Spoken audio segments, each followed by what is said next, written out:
यार, कभी रात में जंगल के अंदर गए हो? वो वाली शांति जहां हर छोटी सी आवाज से तुम उछल पड़ो। टहनी टूटने की आवाज हवा ऐसा लगे जैसे तुम्हारा नाम फुसफुसा रही हो। ब्लैकवुड फॉरेस्ट बिल्कुल ऐसा ही है। लोग सदियों से कहानियां सुनाते रहे हैं, दादा से पिता तक सुनाई गई कहानियां। एक क्रीचर की बात, न इंसान न जानवर, उसे वोल्फमैन कहते हैं। पूरा चांद सिक्के जैसा चमके तब आदमी की चीखें भेड़िए की आवाज बन जाती हैं। हड्डियां चटकती हैं और रीशेप होती हैं। स्किन पर फर उगाता है। उसकी भूख सिर्फ खाना नहीं, एक प्राइमल भयानक जरूरत, पेल मूनलाइट में शिकार। लोकल सच में मानते हैं, बच्चे डराने के लिए नहीं। वे दरवाजे बंद करते हैं, खिड़कियां बोर्ड कर देते हैं और प्रार्थना करते हैं कि रात जल्दी बीत जाए। तुम उसकी प्रेजेंस बहुत पहले महसूस कर सकते हो। हवा ठंडी हो जाती है, जंगल शांत हो जाता है, वॉच्ड होने का एहसास रीढ़ में रेंगता है। यह कैंप फायर स्टोरी नहीं, यह वार्निंग है। तो फैमिली सेटल हो जाती है। हमारे पास ब्लेक है, पिता जो इस पुराने घर को ठीक करने की कोशिश कर रहा है। वो आपका टिपिकल सिटी गाय है, थोड़ा आउट ऑफ हिज एलिमेंट। उसे एक धूल भरी स्टडी में अपने परदादा लॉरेंस की एक पुरानी जर्नल मिलती है। शुरुआत में वह सोचता है कि यह सिर्फ पुरानी बकवास है, चांद और भेड़ियों के अजीबोगरीब स्केचेस। वह इसे हंसकर टाल देता है, सोचता है कि उसका पूर्वज थोड़ा सनकी कलाकार था। लेकिन जैसे जैसे वह और पढ़ता है, एंट्रीज और ज्यादा डार्क होने लगती है। एंट्रीज ज्यादा फ्रैंटिक हैंडराइटिंग दिखाती है। लॉरेंस एक फैमिली अफ्लिक्शन के बारे में लिखता है, एक लूनर सिकनेस जो अंदर से एक जानवर को बाहर निकालता है। वह एक अनकंट्रोलेबल रेज का वर्णन करता है, उसकी सेंसेस का तेज होना और एक इनसेशेबल हंगर। यहीं से फिल्म वास्तव में अपने हॉरर के बीज बोना शुरू करती है। ब्लेक खुद में अजीब चीजें नोटिस करना शुरू कर देता है। वह ज्यादा इरिटेबल हो गया है, अपनी पत्नी और बच्चों पर बेवजह चिल्लाने लगता है। उसे जंगल में चारों पैरों पर दौड़ने के इंटेंस विविड नाइटमेयर्स आते हैं। उसके मुंह में खून का स्वाद होता है। एक दिन रिपेयर्स करते समय उसका हाथ बुरी तरह कट जाता है, लेकिन अगली सुबह घाव पूरी तरह से गायब हो जाता है। सिर्फ ठीक नहीं होता, बल्कि गायब हो जाता है, जैसे कि वह कभी था ही नहीं। मार्केटिंग क्लोजअप, ब्लेक का हाथ, एक गहरा खून भरा कट जो अपने आंखों के सामने चमत्कारिक रूप से ठीक हो रहा है। उसे मीलों दूर से चीजें सुनाई देने लगती हैं। जंगल में चलता हुआ एक हिरण और एक उड़ता हुआ उल्लू। पहले फुल मून की रात प्योर सिनेमैटिक टेरर है। फिल्म कुछ भी नहीं रोकती। ब्लेक अब फीवरिश पैरानोया से घिरा हुआ है, खुद को बेसमेंट में बंद कर लेता है।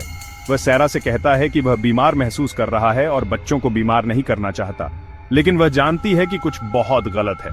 बंद दरवाजे के जरिए वह उसकी दलीलों को गटरल ग्रोन्स में बदलते हुए सुनती है। फिर वो आवाज आती है जो उसे हमेशा हॉन्टेड करेगी, हड्डियों के टूटने और रीअरेंजिंग होने की भयानक आवाज।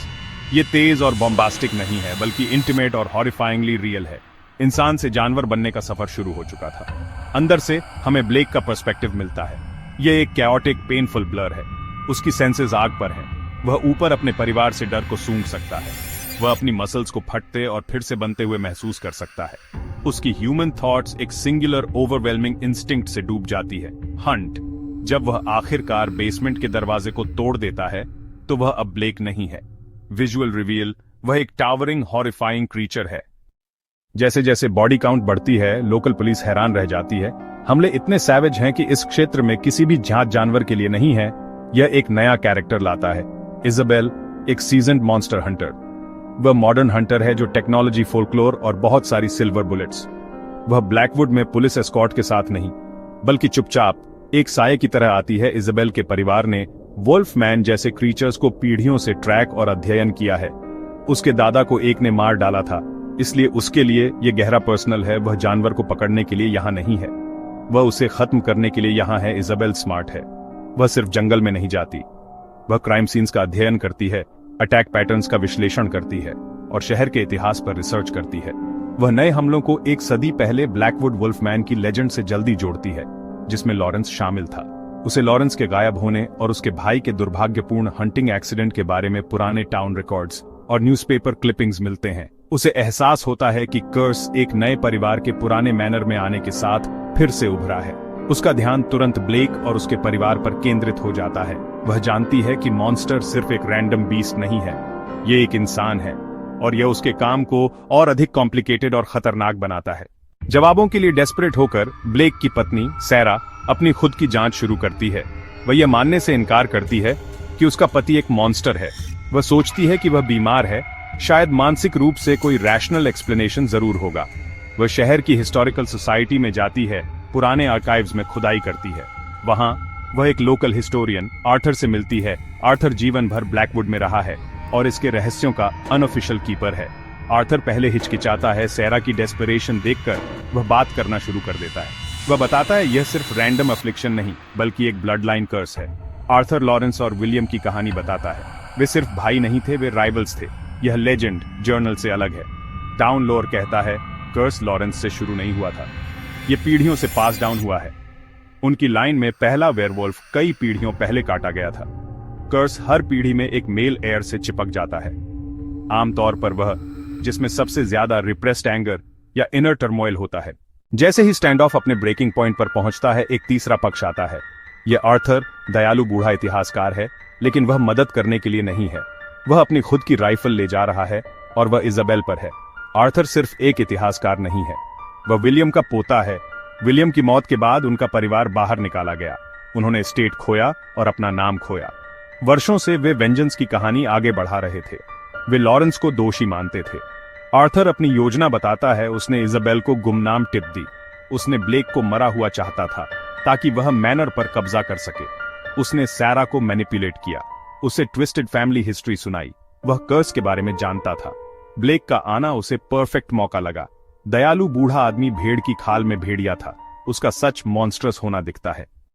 जैसे ही सूरज उगना शुरू होता है, ट्रांसफॉर्मेशन उलट जाती है।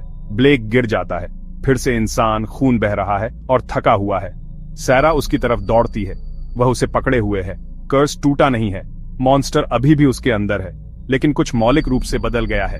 उसने अपने अंदर के जानवर का सामना किया और एक पल के लिए उसने उसे नियंत्रित किया।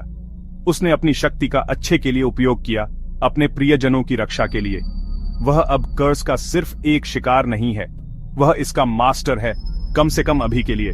इजाबेल उन्हें दूर से देखती है। वह अपनी राइफल नीचे कर देती है और बस चली जाती है। उसका शिकार खत्म हो गया है। उसने महसूस किया कि वह गलत मॉन्स्टर का शिकार कर रही थी। फिल्म का अंतिम दृश्य बिटर स्वीट और हॉन्टिंग है। परिवार ब्लैकवुड नहीं छोड़ता, वे वहीं रहते हैं। वे रहने और लड़ने का चुनाव करते हैं। हम उन्हें चैपल को बोर्ड करते हुए देखते हैं, उसे मजबूत करते हुए, अगले फुल मून के लिए तैयारी करते हुए।